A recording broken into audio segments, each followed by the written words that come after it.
राजीवनेत्रं रघुवंशनाथं कारुण्यरूपं करुणाकरन्तं श्रीरामचन्द्रं शरणं प्रपद्ये। कारुण्यरूपं करुणाकरन्तं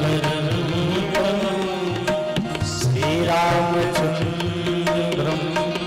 शरणं प्रपद्ये। मनोजवं मारुततुल्यवेगं जितेन्द्रियं बुद्धिमतां वरिष्ठं। मनोजवं मारुततुल्यवेगं जितेन्द्रियं बुद्धिमतां वरिष्ठं। वातात्मजं वानरयोगिमुख्यं श्रीरामदूतं शरणं प्रपद्ये। वातात्मजं वानरयोगिमुख्यं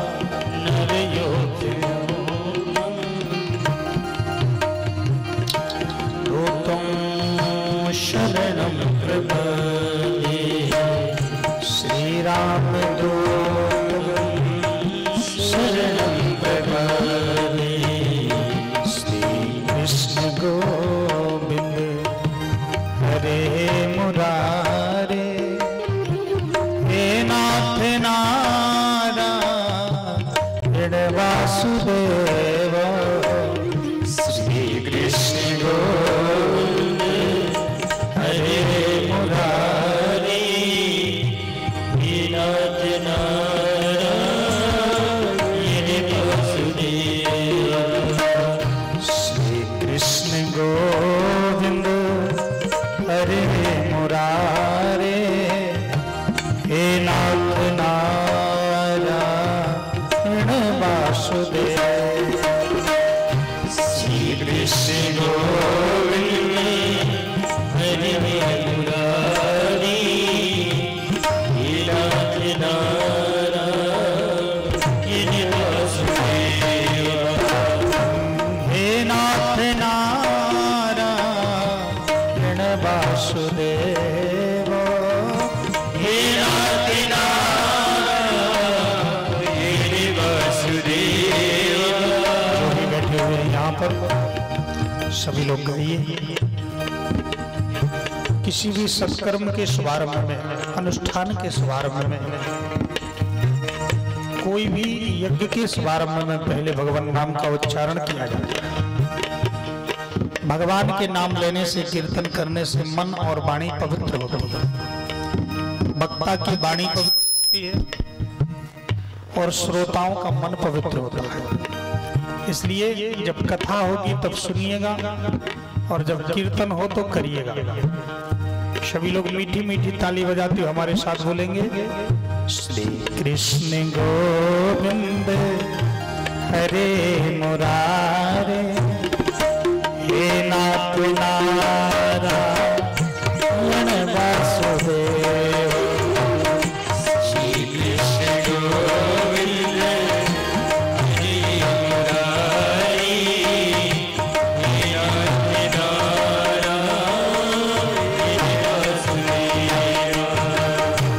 हे नाथ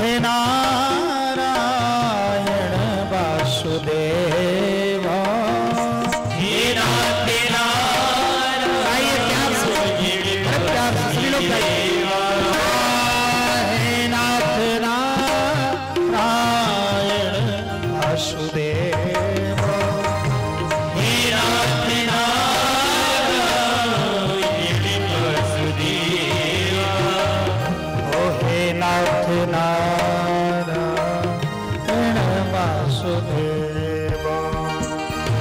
हे नाथ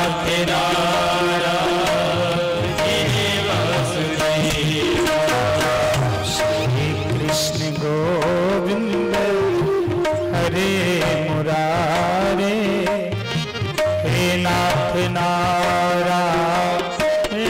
वासुदेव। श्री कृष्ण गोविंद प्यार से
बिहारी लाल की जय। श्री चित्रकूट धाम की जयकार पूरी ताकत से लगाइए। इससे तेज तो आप लोगों की बात की आवाज आती रही। जयकार पूरी ताकत से लगाइए। बोली बांके बिहारी लाल की जय। आप लगाए कि झलवार मार श्री हनुमान जी महाराज की जय। श्री शंकर भगवान की जय। श्री सद्गुरुदेव भगवान की जय। श्रीमद्भागवत महापुराण की जय। शिव संत भगवान की जय। जय जय श्री राम। नमः पार्वती पतये हर हर महादेव।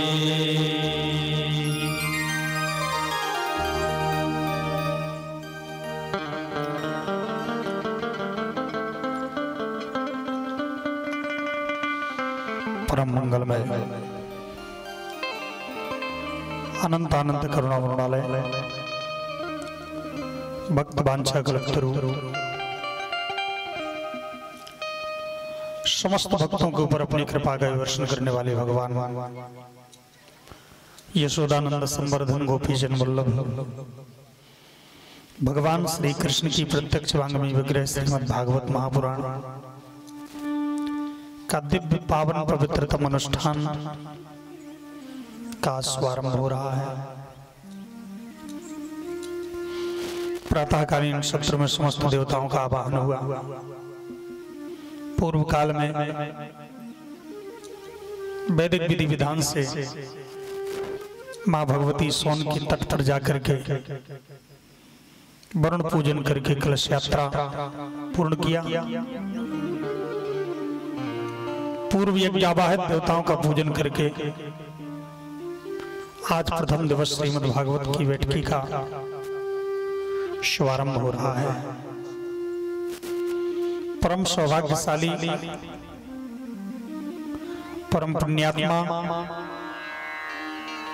श्री ओंकार दास जी श्री ओंकार सिंह जी गहरवाल शपथनी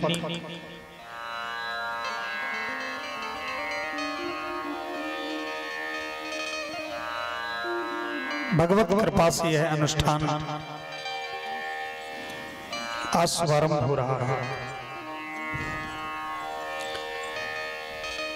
अनेकानेक जन्मों को जब पुण्यों का उदय होता है तब मन में भागवत सुनने की इच्छा जागृत होती है। यूं तो लोग जिंदगी भर कमाते खाते रहते हैं, परिवार का पालन पोषण करते हैं, व्यापार करते हैं, कार्य करते हैं, पर भगवान की कथा सुनने की मन में इच्छा जागृत होना, जन्मांतरे भवेत् पुण्यम तदा भागवतम लभेत्। अनेक जन्मों का जब पुण्य उदय होता है तो मन सत्कर्म की तरफ इच्छुक होता है, जिज्ञासु होता है, मन की वृत्ति सदो मार्ग की तरफ बढ़ती है। मन में संकल्प होता हम भागवत सुने, पर पुण्य के प्रभाव से संकल्प उदय होता है, पर जब तक भगवान की कृपा ना हो तब तक वह संकल्प पूरा नहीं होता।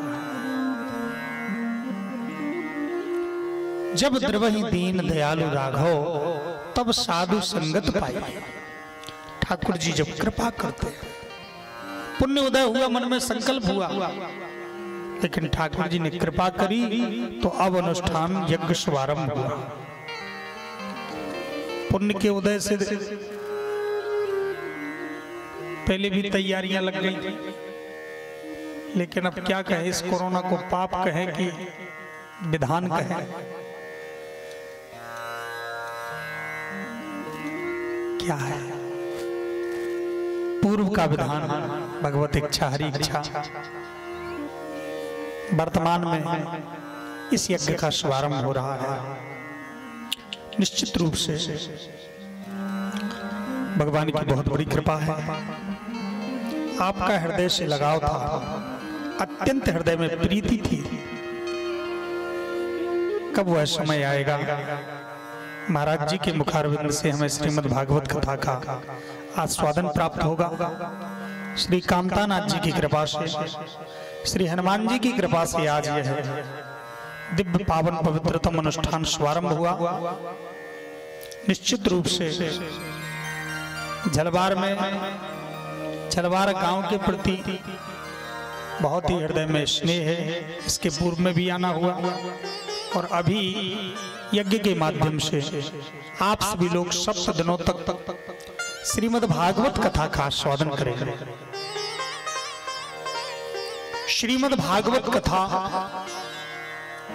परमहंसों का ग्रंथ है मेरे भाइयों। श्रीमद् भागवत कथा कोई साधारण चरित्र नहीं है, कोई राजा रानी तोता मैने का चरित्र नहीं है। श्रीमद् भागवत कथा भगवान के परम पवित्रतम रसमय चरित्रों का आस्वादन है। श्रीमद् भागवत सुनकर के श्रोता स्वयं भागवत बन जाता है। भागवत सुनकर के श्रोता के जीवन में सारे पाप नष्ट हो जाते हैं। लोक और परलोक दोनों की प्राप्ति होती है। इसलिए सभी ग्रंथों को सुनने के लिए कहा है, पर भागवत को सुनने के लिए नहीं कहा है। भागवत को सुनने के लिए नहीं कहा। कह देते हैं हम लोग कि भागवत सुनना है, पर संतों ने, महापुरुषों ने, श्री सुखदेव जी ने, व्यास जी ने सुनने के लिए नहीं कहा है। बोले सुनने की जरूरत नहीं है, सुनना है तो बहुत कुछ पड़ा है संसार में सुनने के लिए, उनको सुनना। अगर तुम भागवत तुम्हारे जीवन में सौभाग्य बना है तो ये भगवान की बहुत बड़ी कृपा है। भागवत को सुनो मत, भागवत को पीना, भागवत को सुनना मत, भागवत को पीने के लिए कहा है। सुनने वाला तो शब्द हो सकता है कान से सुने और उड़ जाए, पर हम दवाई चाहे मन से पिए, चाहे गैर मन से पिए, चाहे आंख बंद करके पिए, चाहे जैसे पिए, अगर अंदर गई तो फायदा करेगी। इसलिए संतों ने कहा है कि निगम कल्प तरोर गलितम फलम सुख मुखादे अमृत द्रव्य संयुतम। जो में यह वेद रूपी कल्प वृक्ष में, पूरा जो कल्प वृक्ष है उस वृक्ष का पका हुआ फल है भागवत। वेद रूपी कल्प वृक्ष आपके मन में आम खाने की इच्छा हो और आम की डाल चूसने लगो तो आम का स्वाद मिलेगा? आम का पत्ता चबाने लगो तो आम का स्वाद मिलेगा? आम की जड़ को चबाने लगो तो आम का स्वाद मिलेगा? पूरा वृक्ष आम का ही पेड़ है, आम ही आप चबा रहे हो, लेकिन स्वाद नहीं मिलेगा। स्वाद कब मिलेगा?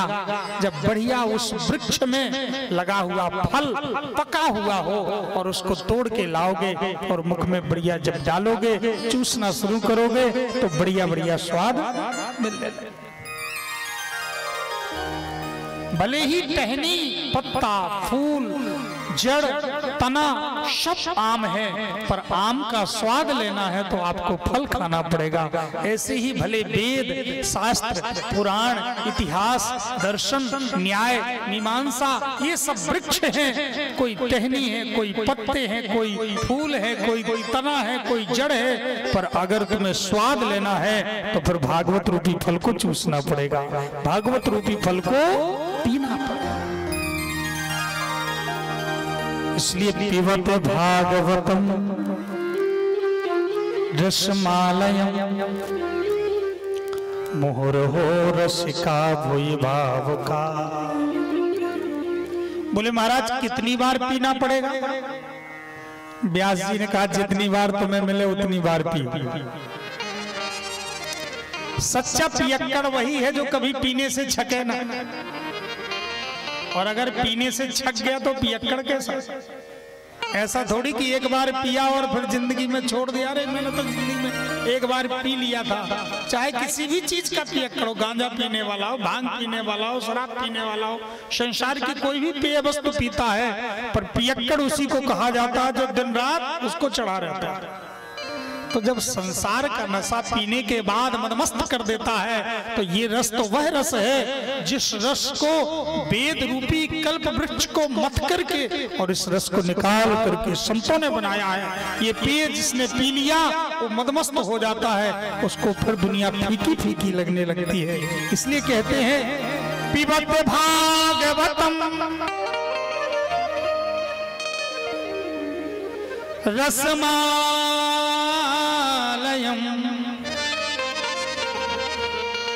इस रस को पियो। कितना? बोले मोहर मोहु, बार बार बार बार बार। पिबत भागवतम रसमालयम मोहर हो रसिका भुवि भावुका। पियो, खूब पियो। काम धंधा छूट जाए छोड़ दो, खेती छूट जाए कोई बात नहीं, पर ये रस न छूटने पाए। इस रस के पी लेने पर जीवन में फिर कोई भी दुर्गुण नहीं आता है। इसलिए परम सौभाग्य है कि जो आज श्री ओंकारदास जी को यह रस का यज्ञ श्रीमद् भागवत कथा का सौभाग्य प्राप्त हुआ।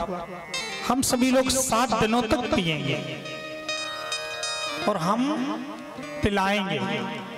आप लोग पिएंगे और हम पिलाने वाले को तभी आनंद आता जब पीने वाले बढ़िया मस्ती के साथ। भाई खिलाने वाले को तब कब आनंद आता? बढ़िया बढ़िया व्यंजन ला करके परोसे। वक्ता होता है परोसने वाला और श्रोता होता है खाने वाला। अब बढ़िया बढ़िया पूड़ी, कचौड़ी, मंगोड़ी, मालपुआ, रसगुल्ला, इमरती, अब ज्यादा नाम नहीं लेंगे, नहीं मुख में पानी आने लगे। बढ़िया बढ़िया बना करके रखे और फिर बढ़िया अब खाने वाले ना हो तो क्या आनंद आएगा? जितनी लंबी पंगत होती परोसने वाले को उतना ही आनंद। पूड़ी लो, कचौड़ी लो, खा खा के बढ़िया आनंदित होते हैं तो परोसने वाला का पेट अपने आप भर जाता है। आनंद। इसलिए पिबत भागवतम रसमालयम मुहुर्हो रसिका भुवि भावुका। भैया हो पियो। क्यों? बोले स्वर्गे सत्ते च कैलासे वैकुंठे नास्ति रसः। यह रस स्वर्ग वालों को दुर्लभ।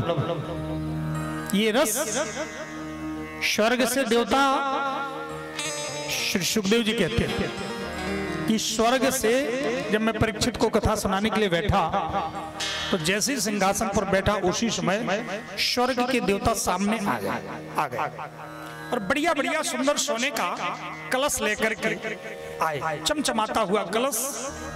स्वर्ग के देवताओं ने कहा सुखदेव जी हम ये अमृत का कलश लेके आए।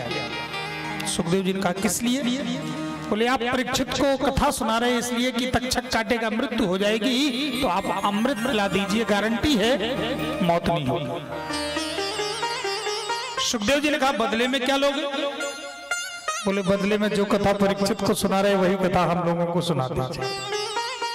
इससे बढ़िया हम मंच बनाएंगे स्वर्ग में, इससे बढ़िया आपको दक्षिणा देंगे, इससे बढ़िया व्यवस्था करेंगे, आप हम लोगों को सुना दीजिए।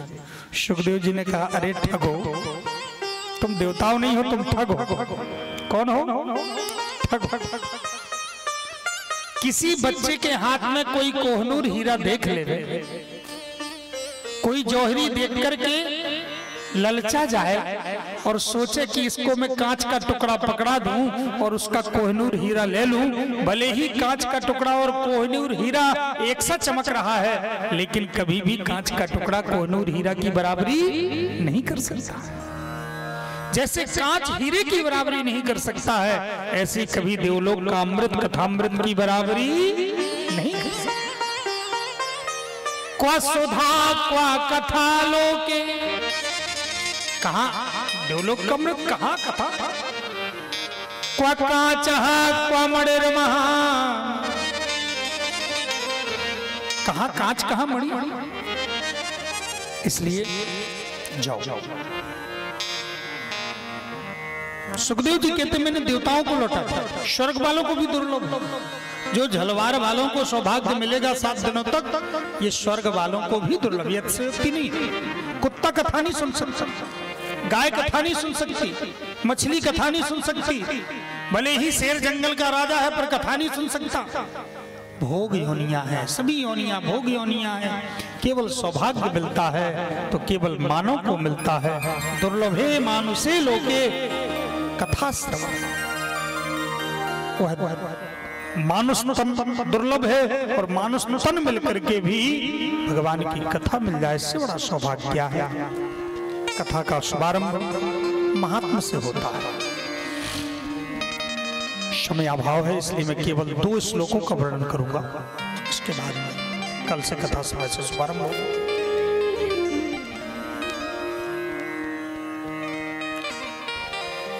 किसी भी ग्रंथ के प्रति उत्कट श्रद्धा उत्पन्न करने के लिए महात्मा कहा जाता है। हम 7 दिनों तक क्यों खर्च करेंगे, क्यों पंडाल लगवाए हैं, क्यों हम पूजा करेंगे, क्यों महाराज जी लोगों की सेवा करेंगे, क्यों कथा सुनेंगे, क्यों आगंतुकों की व्यवस्था करेंगे, इससे हमें फल क्या मिलेगा? इसको कहते हैं महात्मा। इसको महात्मा कहा जाता है। जब तक नौकरी का पता नहीं चल जाता है कि इसमें वेतन कितनी मिलेगी, तब तक नौकरी में मन नहीं लगता। पहले सर्च कर लेते कौन सी नौकरी है। बोले ये वाली नौकरी अच्छी है, इसमें 1 लाख की वेतन। बोले ये वाली ये ठीक नहीं, इसमें तो केवल 5000 मिलता। नौकरी का मापदंड पारिश्रमिक से होता है।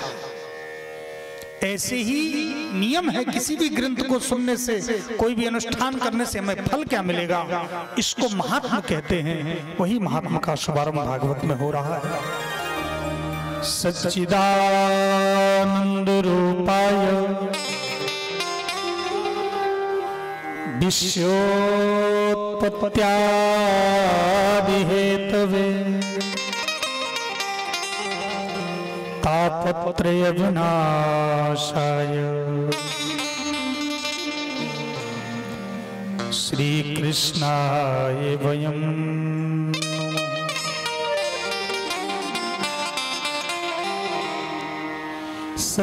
सच्चिदानंद रूपाय विश्वोत्पत्त्यादिहेतवे तापत्रय विनाशाय श्री कृष्णाय वयं नमः। सबसे पहले श्लोक में श्री वेदव्यास जी ने वंदना किया है।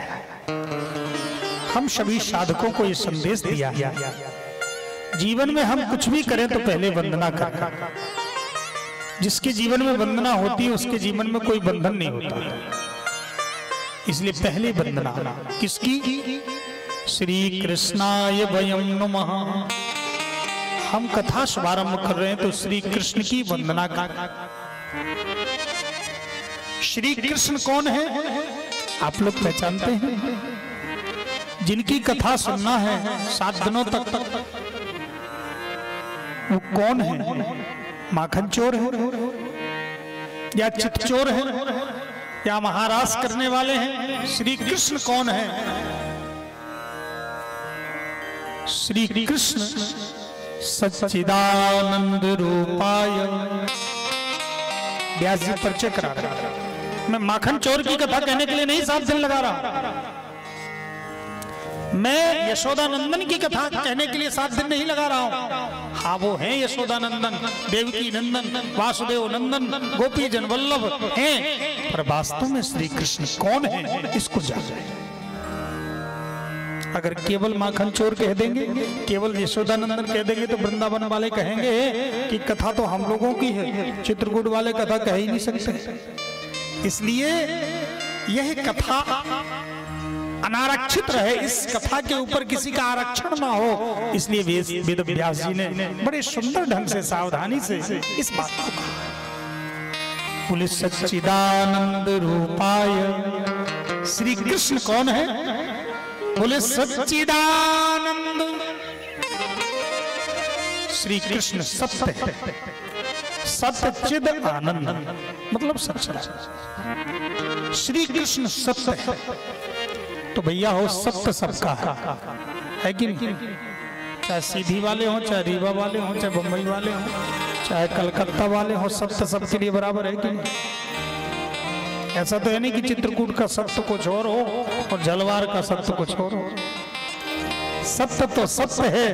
वो सत्य किसी भी कोने में जाएगा तो अपनी सत्ता स्थापित करेगा, और वह सत्य और कोई नहीं है, सत्य श्री कृष्ण।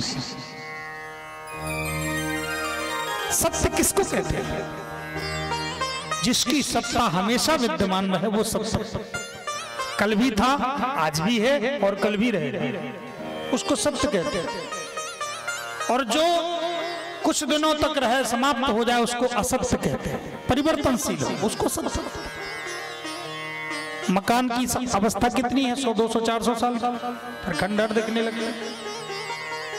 आदमी की अवस्था कितनी? 100, 150 साल की, वो भी हो जाए तो बहुत बड़ी बात है। कपड़े की अवस्था कितनी है? 2, 4, 5, 10 साल की। सबकी अपनी अपनी अवस्थाएं हैं, वो परिवर्तित हो जाते हैं। होता कि नहीं? शरीर होता है परिवर्तन। आप पुरानी फोटो देखें 15 साल 20 साल पहले की, और देख के आप आश्चर्य करेंगे, वाह हम इतने अच्छे लगते थे, अब ऐसे लगने लगे। पहले हम ऐसे थे, अब ऐसे हो गए। शरीर पर भी हमारा बस नहीं है, वो भी रोज परिवर्तित हो रहा है। बालापन से क्या हम कहने गए थे कि हमारे बाल पक जाएं? भगवान से कहने गए थे, पर पक गए कि नहीं पक? क्या हम कहने गए थे कि हमारी जवानी चली जाए, बुढ़ापा आ जाए? क्या कहने गए थे कि चेहरे पर झुर्रियां आ जाए? क्या कहने गए थे कि हम हमारे घुटने में दर्द होने लगे? हम नहीं कहते हैं कि हमारा शरीर बदले, फिर भी बदलता है, क्योंकि वो असत्य है। इसलिए इसको संसार के परिवर्तन से। तो सत्य क्या है? बोले मरने के बाद कहते हैं वो लोग, पहले नहीं कहते। क्या है सत्य? बोले राम नाम। सत्य क्या है? राम नाम। बाद में कहते हैं जो चला जाता, पहले नहीं कहते हैं कि राम नाम सुन। पहले कहते हैं तो क्या बुराई है? पहले तो कहते नहीं ऐसा मत कहो। अरे भैया, राम नाम ही सत्य है और दूसरी वस्तु सत्य है ही नहीं। क्यों? क्योंकि राम नाम दादा परदादा भी दिन रात कहते रहे, रात दिन 24 घंटे कहते रहे। आज भी हमारे पिताजी कहते रहे, हम कहते और हमारे बच्चे भी कहेंगे।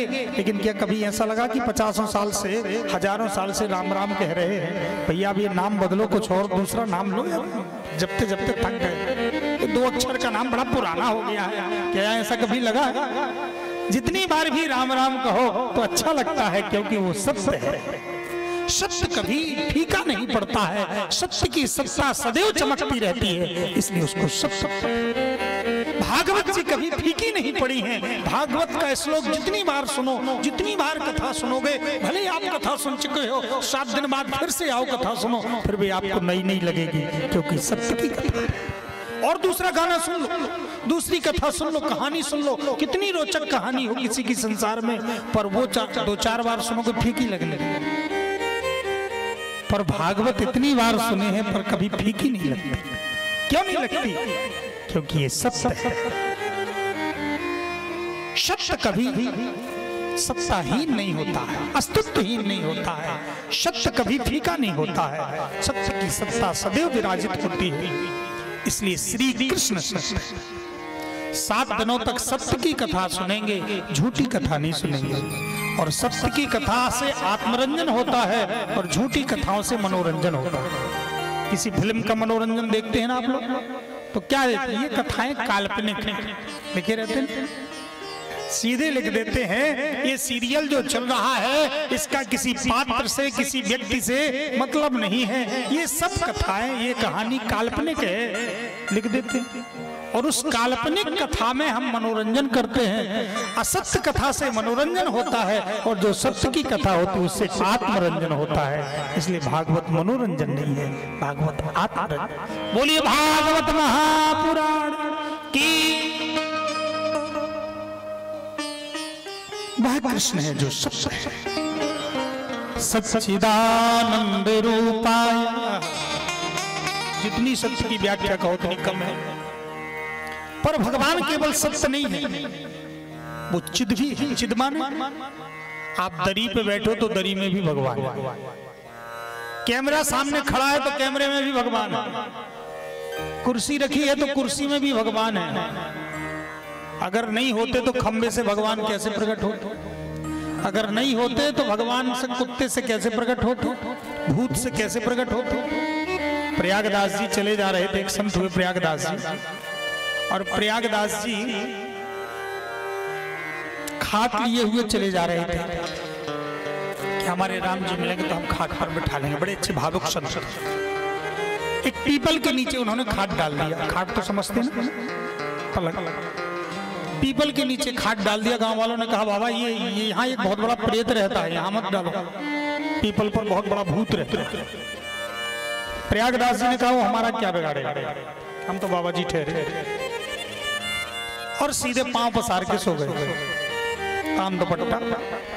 प्रयागदास जी सो गए। रात्रि के 12 बजे पीपल के ऊपर भूत आया, इस डाल से उस डाल, उस डाल से इस डाल कूदने लगा।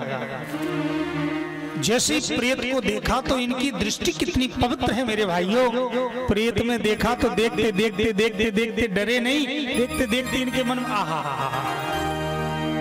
कितना अच्छा ये भूत कूद रहा है पीपल के ऊपर, इस डाल से उस डाल। कहीं मेरे मैं होता पीपल, मैं होता पीपल और मेरे राम जी होते भूत।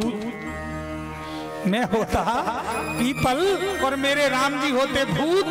तो जैसे ये भूत पीपल के ऊपर कूद रहा है, ऐसे मेरे राम जी भी मेरी छाती के ऊपर कूदते। प्रयागदास जी ऐसा विचार करने लगे कि प्रयागदास यदि पीपल होते, दोहा लिखा,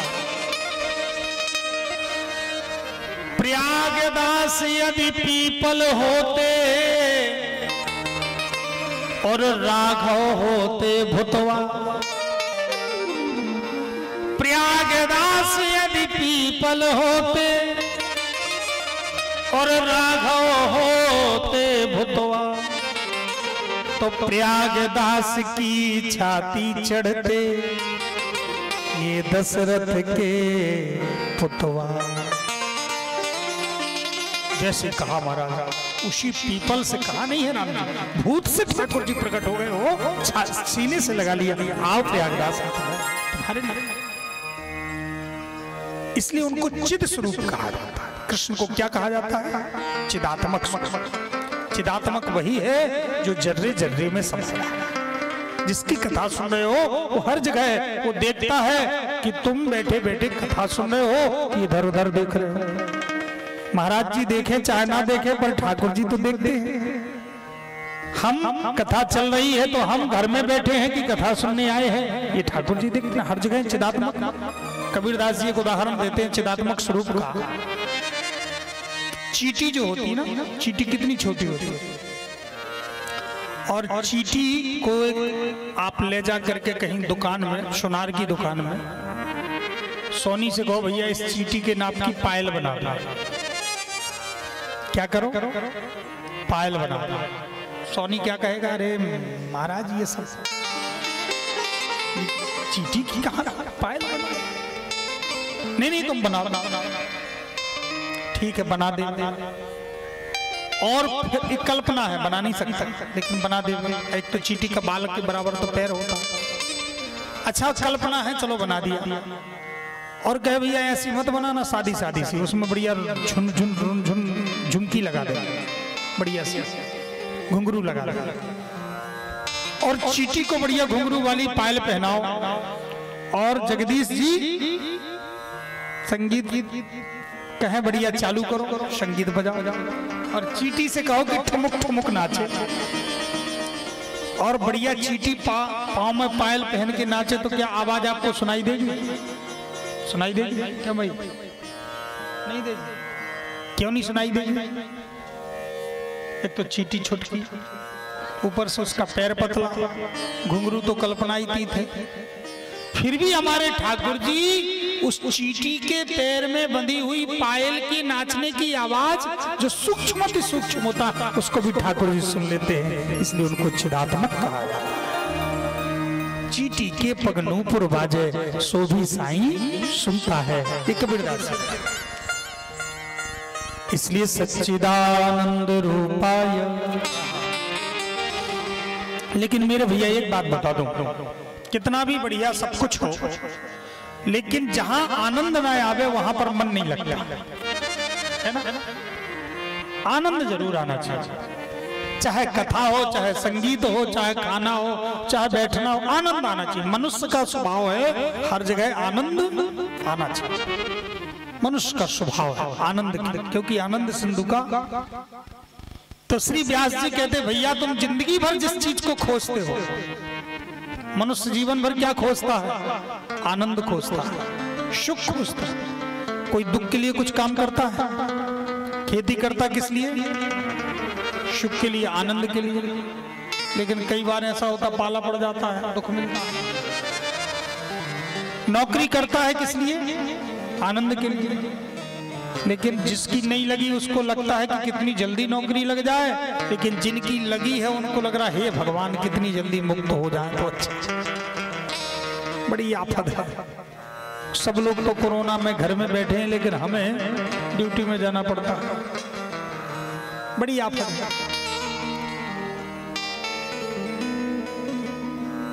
विवाह करते हैं किस लिए?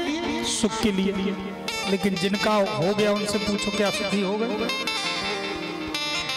कहे महाराज जीवन बीत गया लेकिन अभी पता नहीं चला वो आनंद है कहाँ।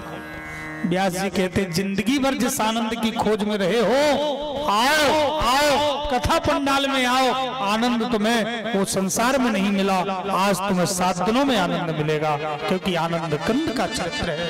7 दिनों में आनंद ही आनंद। क्यों? क्योंकि जहां जो वस्तु होती है वही वो वस्तु मिलती है। ध्यान दीजिए, मैं बस इस प्रसंग को कह के वाणी को विराम दूंगा। आप कपड़े की दुकान में जाओ और जाकर के कहो भैया बड़ी तेज भूख लगी है, 2 समोसा दे दो, क्या दे देगा? क्या दे देगा? क्यों नहीं देगा? वो कहे भैया यहाँ नहीं है समोसा। क्यों नहीं है भैया? ये भी तो दुकान ही है, दुकान में ही तो समोसा मिलता है। बोले भैया दुकान तो है लेकिन ये कपड़े की दुकान है। दुकान तो है लेकिन कपड़े। भैया यहाँ मिठाई नहीं मिलेगी? नहीं नहीं मिलेगी। अच्छा तो ठीक है, मैं मिठाई की दुकान में जाता हूँ। और मिठाई की दुकान में जाए तो मिठाई की दुकान में जाकर के कहे भैया भैया एक साड़ी दे दो, क्या मिल जाएगी? भैया यहाँ साड़ी नहीं मिलेगी। क्यों? बोले भैया ये भी तो दुकान ही है ना, दुकान में साड़ी मिलती है। भैया दुकान तो है लेकिन ये मिठाई की दुकान है। मिठाई की दुकान में कपड़ा नहीं मिलता, कपड़े की दुकान में मिठाई नहीं मिलती। तो भैया क्या दुख की दुकान में सुख मिल जाएगा? बताओ। दुख की दुकान में सुख हम खोजते हैं और फिर कहते हमें मिल नहीं रहा महाराज। क्या करें, हम सुखी नहीं हो रहे हैं। हम गलत दुकान में गलत चीज खोज रहे हैं। इसी को अज्ञानता कहते हैं। और उस अज्ञान को नष्ट करने के लिए गुरुजन आकर के ज्ञान प्रदान करते। भैया तुम्हारी गलती नहीं है, तुम बस इतनी गलती है, तुम्हारी खोज में कमी नहीं है, तुम्हारे परिश्रम में कमी नहीं है, पर तुम गलत दुकान में गलत चीज खोज रहे हो। अगर तुम्हें वास्तव में खोजना है तो जिस चीज की जरूरत है तुम उस दुकान में जाओ। आनंद को तुम खोजते हो और आनंद संसार में खोजते हो। वस्तु में आनंद मिलेगा, मकान में मिलेगा, दुकान में मिलेगा, रुपया में मिलेगा। रुपया का आनंद खोजने के लिए हमने पूरी जिंदगी खपा कर दी कमाते कमाते, लेकिन वो आनंद नहीं पता चला। कमाते कमाते जीवन बीत गया। चलो अब समय आएगा, अब समय आएगा, आप भोग करेंगे, अब भोग करेंगे। बुढ़ापा आ गया, भोगने लायक नहीं बचे, वो आनंद नहीं मिला। क्यों? पैसा नहीं था, समय था। तो उस समय लग रहा था घूमने का, घूम आए, तीर्थ कर आए, सब जगह घूम आए, बढ़िया आनंद ले आए भारतवर्ष का। लेकिन क्या करें, समय नहीं था, कमाने में जुटे थे। अब पैसा हो गया, समय है, तो अब शरीर में शक्ति नहीं बची। करें तो करें, वो आनंद नहीं मिल रहा है। क्यों नहीं मिल रहा है? क्योंकि आनंद की दुकान तो कहीं और है। आनंद की दुकान कहाँ है? नंद के आनंद भयो, आनंद की दुकान है नंद के आनंद। नंद के यहाँ जिसकी आप कथा सुन रहे हो, जितने घंटे यहाँ बीतेंगे, चाहे रात हो, चाहे दिन हो, चाहे सुबह हो, चाहे शाम हो, यहाँ बैठेंगे आनंद ही आनंद मिलेगा। यहाँ दुख नहीं मिलेगा, यहाँ आनंद ही आनंद। हृदय में आनंद मिलेगा, अंतःकरण में आनंद मिलेगा, नैनों को आनंद मिलेगा, कानों को आनंद मिलेगा, पूरी इंद्रियों को आनंद मिलेगा। क्योंकि आनंद की दुकान में बैठे, आनंद की दुकान, खुशी की दुकान में। भगवान से कुंती जी ने, अभी मैं कथा सुनाऊंगा, समय आएगा, क्या मांगा था? आप लोग कथा सुने होंगे। क्या मांगा था? कुंती जी ने भगवान कृष्ण से दुख मांगा। क्या मांगा था? दुख। विपदा संतुना तत्र तत्र जगत गुरु, मुझे दुख दे दीजिए। ठाकुर जी ने कहा, बुआ जी मेरी दुकान में दुख है ही नहीं। बुआ जी मेरी दुकान में दुख है ही नहीं। तो तुम तो परमात्मा हो, तुम रखते क्यों नहीं हो? तुम्हारी दुकान में तो कोई कुछ भी मांग सकता है, तुम तो भगवान हो। ठाकुर जी ने कहा, बुआ मेरी दुकान में आज तक जितने ग्राहक आए हैं सब सुख मांगने के लिए आए हैं, आनंद मांगने के लिए आए हैं, संपत्ति मांगने के लिए आए हैं, वैभव मांगने के लिए आए हैं, कृपा मांगने के लिए आए हैं। लेकिन पहली बार ग्राहक आया है जो दुख मांग रहा है, पहला ग्राहक। इसलिए जिस दुकान में जो चीज बेचे ना उसको रख करके करेंगे क्या? हमारे पास दुख कोई लेता ही नहीं है, इसलिए मैं रखता ही नहीं। आनंद का भरपूर मेरे पास समुद्र भरा। तुम्हारे पास गिलास हो तो गिलास में भर लो, चम्मच हो तो चम्मच में भर लो, कटोरी हो तो कटोरी में भर लो। समुद्र, अब समुद्र से आपने देखा होगा, कभी समुद्र गए होंगे, समुद्र से चाहे जितना पानी निकाल लो और चाहे जितना पानी डाल दो, कभी समुद्र ना तो बढ़ता है ना घटता है। देखा है ना? बरसात में इतनी नदियां बह के आती हैं, भरी भरी नदियां, लेकिन कभी समुद्र बढ़ता नहीं। और गर्मी में इतना पानी सोख लेते हैं सूर्य भगवान, लेकिन कभी घटता नहीं है। यही समुद्र की पूर्णता है। ऐसे ही भगवान को आनंद सिंधु का, सिंधु माने समुद्र, जो आनंद सिंधु, जो आनंद सिंधु सुख राशि, जो आनंद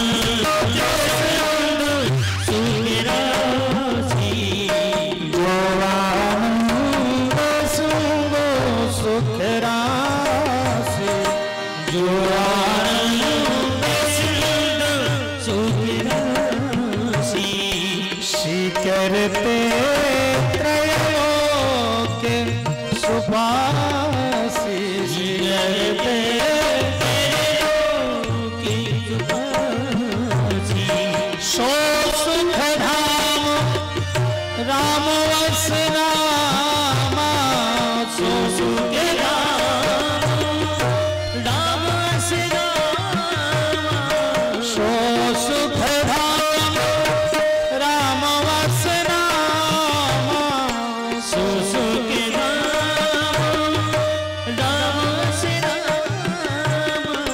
अखिल लोक दायक ऐसा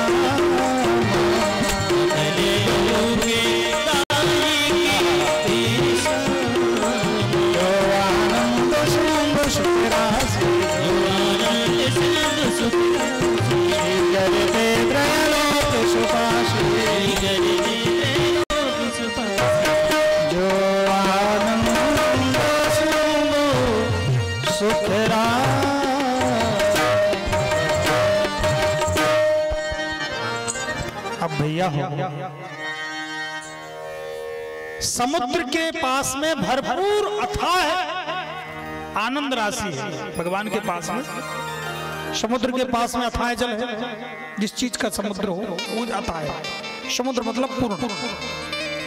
भगवान के पास आनंद का समुद्र है। अब ये लेने वाले के ऊपर निर्भर है कि तुम गिलास लेके जा रहे हो, कि लोटा लेके जा रहे हो, कि कलश लेके जा रहे हो, कि ड्रम लेके जा रहे हो। कि जितना बड़ा बर्तन लेके जाएगा उतना ही तुम्हारे अंदर आनंद के लिए हमारा हृदय कितना विशाल है उसी में हमें आनंद रखा जाता है। कथा में हम आए हैं तो हम विशाल हृदय करके आए। उसमें पहले से ना भरे लाए कि हम कथा सुनने आए हैं और आ करके हम पहले ही से बर्तन में भर के लाए। क्या अभी तो यहाँ जाना, अभी ये करना, ये चिंता, अभी मुझे ये काम करना है, अभी मुझे ये खाए बंधी है, अभी खेत में जाना है, अभी ये उसके यहाँ जाना, ये निमंत्रण है। आए थे हम आनंद भरने के लिए लेकिन गिलास खाली ही नहीं मिला, सो कुछ भर नहीं पाए। और पहले ही से अच्छा बर्तन में कहीं दूध लेने जाओ और पहले ही से तुम उसमें कुछ भर के लेके जाओ तो क्या कुछ समाएगा?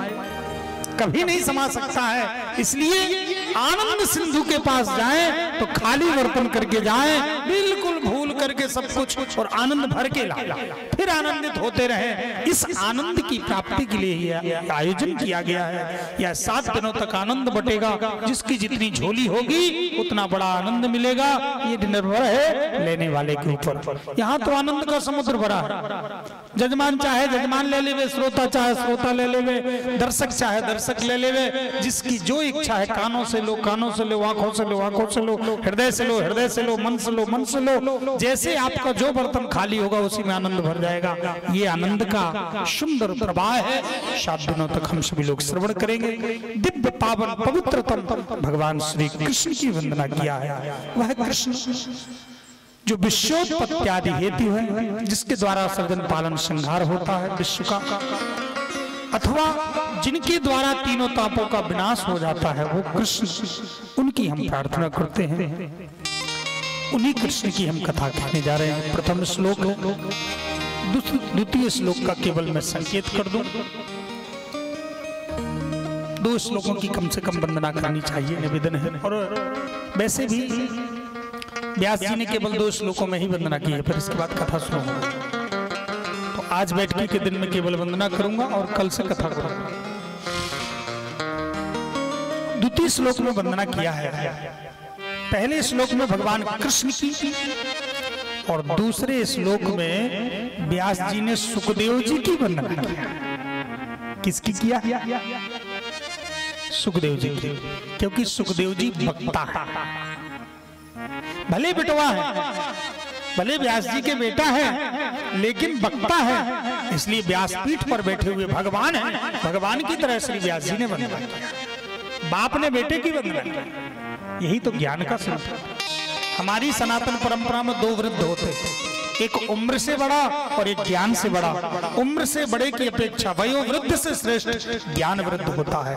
सुखदेव जी 16 साल के हैं, लेकिन बड़े बड़े दादा परदादा इनके हजारों हजार साल वाले पकी पकी दाढ़ी वाले भी इनका सम्मान करते हैं, क्योंकि ज्ञान वृद्ध। बड़ी सुंदर वंदना किया है, उसका आप दर्शन कर लें 2 मिनट। इसके बाद में हम लोग दर्शन करेंगे आरती।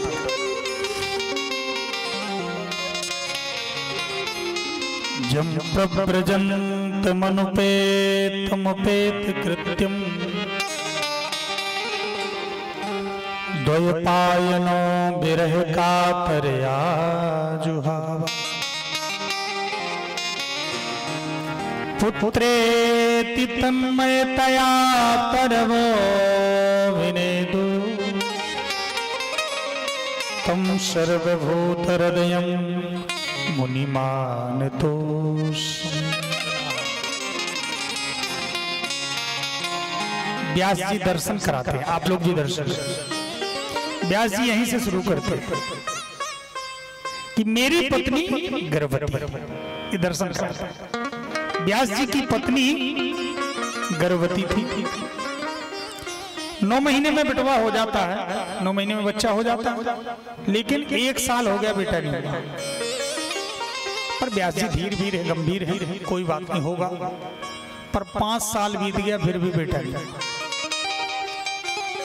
फिर भी व्यास जी प्रतीक्षा कर रहे हैं, होगा जब पेट में है तो होगा, लेकिन ताके ताके 10 साल बीत गया, फिर भी बेटा नहीं। ये भगवान।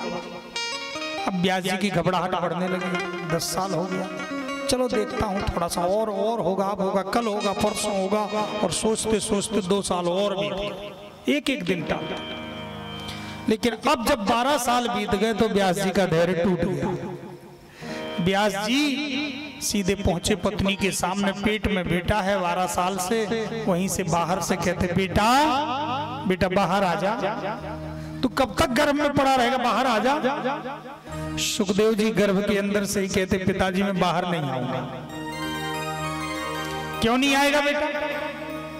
पिताजी मैं बाहर आऊंगा तो ये माया का चक्कर पड़ जाएगा, ये माया बड़ी ठगनी है, ना जाने किसको कब दबोच ले, इसलिए मैं बाहर नहीं आऊंगा। व्यास जी ने कहा, मेरे पुत्र जब तू इतना बड़ा ज्ञानी गर्भ से है तो तेरे ऊपर माया का प्रभाव नहीं पड़ेगा। सुखदेव जी ने कहा, पिताजी माया और कोई नहीं होती, लाल पीली हरी नीली, माया यही माया है, मैं अरु मोर तोड़ते, ये मेरा है और वो तेरा है, ये मेरा खेत है और वो उसका खेत है, इसी को माया कहते हैं।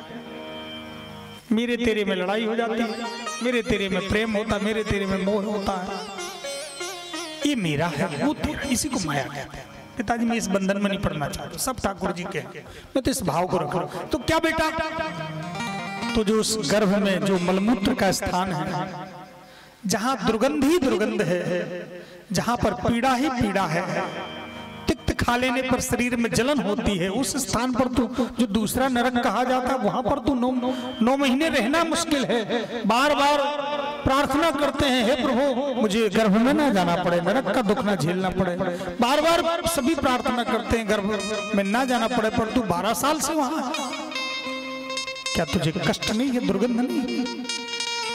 श्री सुखदेव जी ने कहा, पिताजी दुर्गंध कष्ट भी है, पर मैं जब माया के कष्ट और माया की दुर्गंध को देखता हूं तो फिर मुझे ये कष्ट और दुर्गंध छोटी लगने लगती है। पिताजी मैंने देखा है कि जो माया में पड़े हैं गर्भ में, तो मैं निश्चित है कि 12 वर्ष तक ही रहूंगा, जितने दिन रहूंगा उतने दिन ही गर्भ में रहूंगा, लेकिन माया के चक्कर में जो पड़ गया तो उसको ना जाने कितने जन्मों तक फिर इस गर्भों का कष्ट भोगना पड़ता है, कुकर सुकर बनना पड़ता है। इसलिए पिताजी मैं इस माया के चक्कर में नहीं पड़ूंगा। बेटा कैसे बाहर आएगा तू? पिताजी अगर मायापति कह दे तो मैं बाहर आ जाऊंगा। अच्छा हाँ हाँ, वो मुझे लिख करके दे दें, वो वचन दे दें तो मैं बाहर आऊंगा।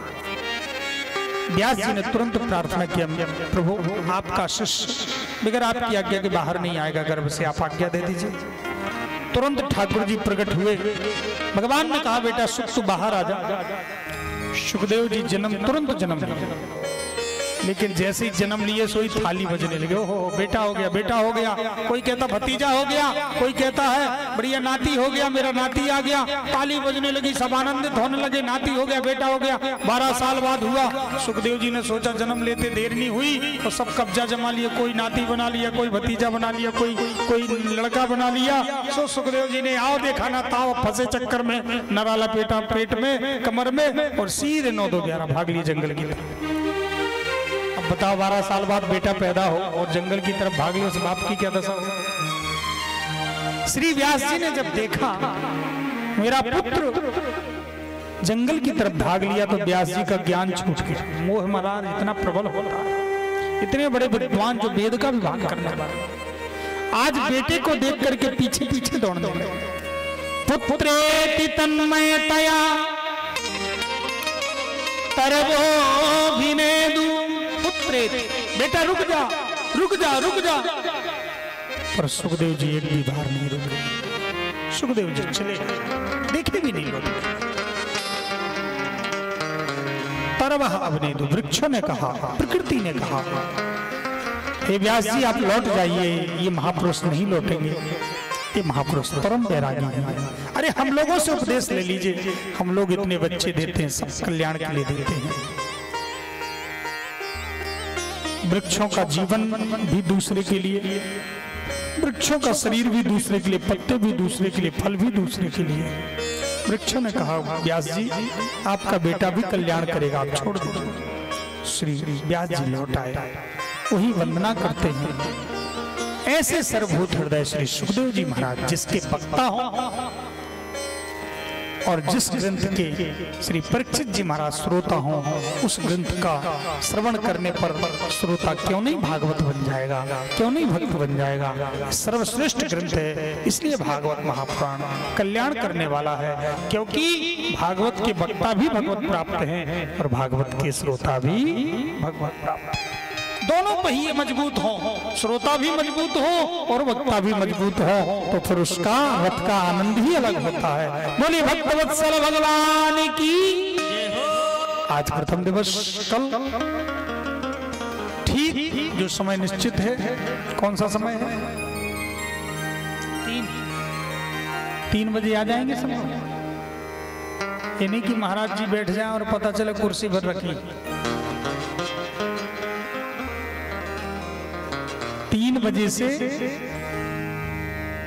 7 बजे तक, है नहीं कि 4 बजे से 8 बजे, 8 बजे तक तो लेट हो जाए। 3 से 7, वैसे गर्मी का तो यही समय अच्छा है, 4 से 8 है। 3 बजे धूप बहुत है।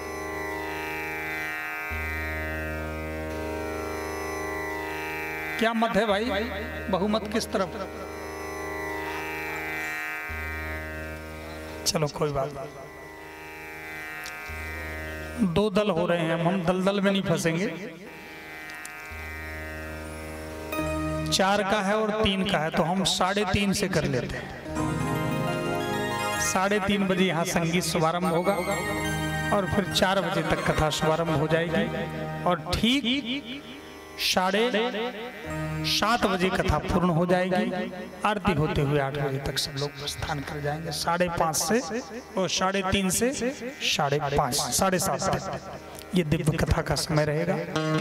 3:30 से 7:30 8 बजे तक पूरा हो जाएगा। पर बाद का तो वादा नहीं करते हैं, कहीं कथा में डूब गए तो घड़ी कौन देंगे, इसलिए कथा का रस हम लोग प्राप्त करेंगे बड़े ही भाव से। आइए एक भजन और इसके पश्चात आरती का दर्शन करते हैं।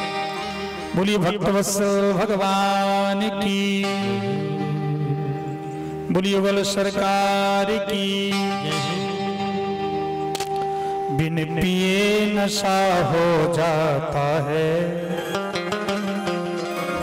बिन पिए नशा हो जाता है, जब सूरत देखूं कहाँ की।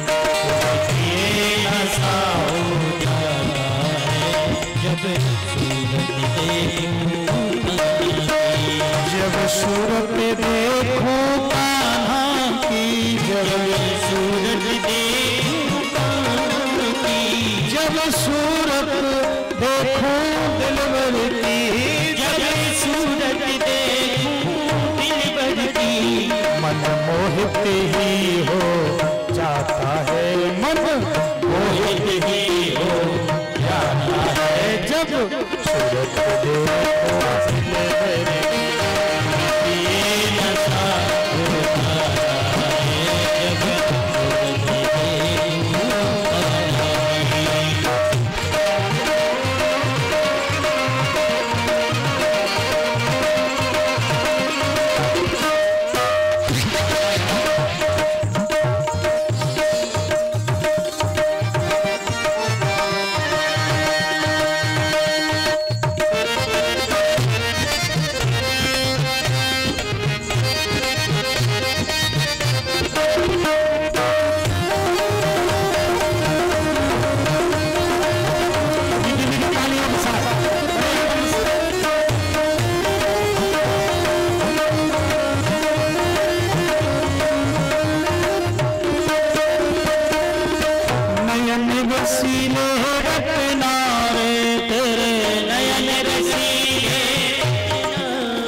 तेरे नयन रसीले रत्ना रे, तेरे नयन रसीले रत्ना रे, वो घाव नहीं हो जाता है, वो घायल ही हो जाता है, जब सूरत देखो काना की बेटी ऐसा हो जाता है, जब सूरत देखो काना की वो घायल ही हो जाता है, जब सूरत देखो दिल की वो घायल ही हो जाता है, जब सूरत देखो दिल भर की।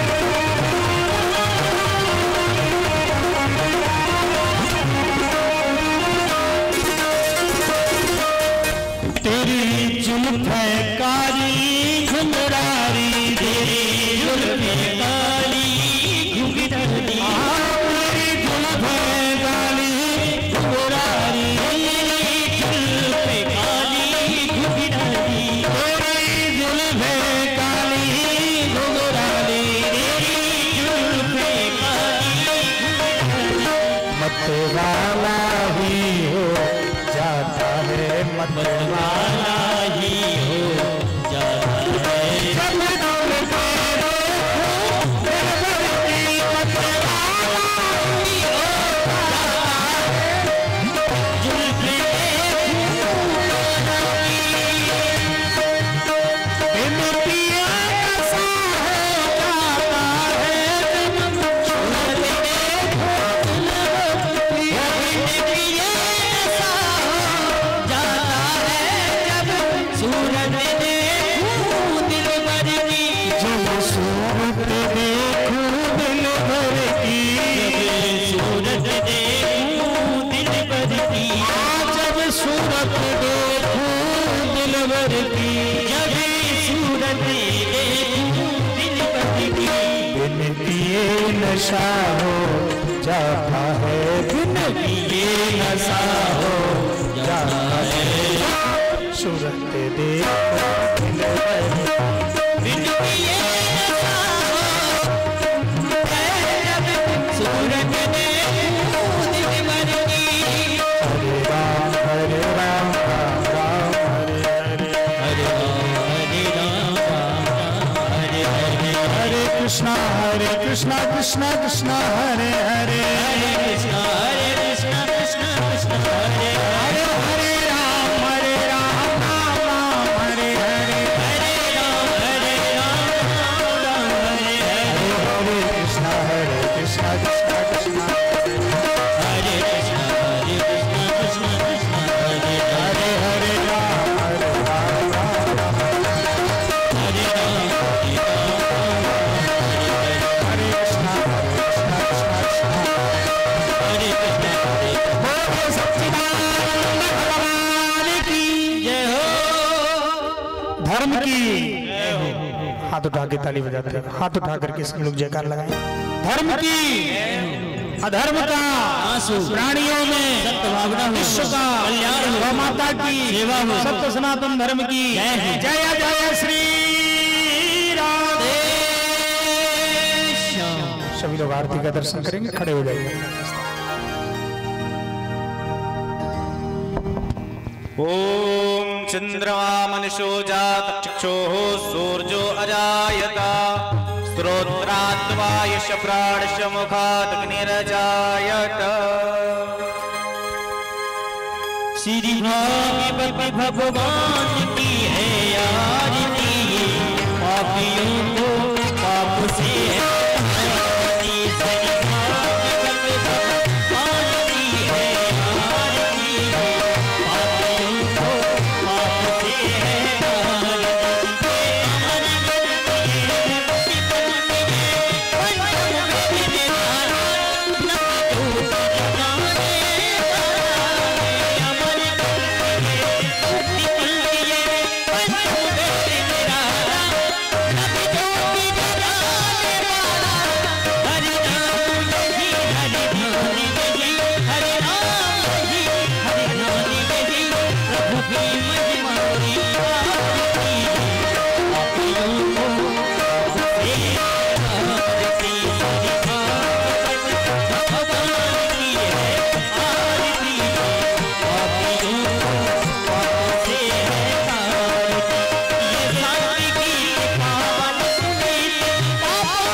पुष्पै देवार्तिवन्दनम् आत्मकल्याणार्थे आत्मादिवन्दनम् अच्युत पुष्पाणि गृहीत्वा अदत्त पुष्पाञ्जलिः ओम जगनेन जगन्मय जन्त देवास्तानि धर्माणि प्रथमान्यासन्न ते अनाकं महिमानः सचन्द्र जत्र पूर्वे सात्याः सन्ति देवाः नाना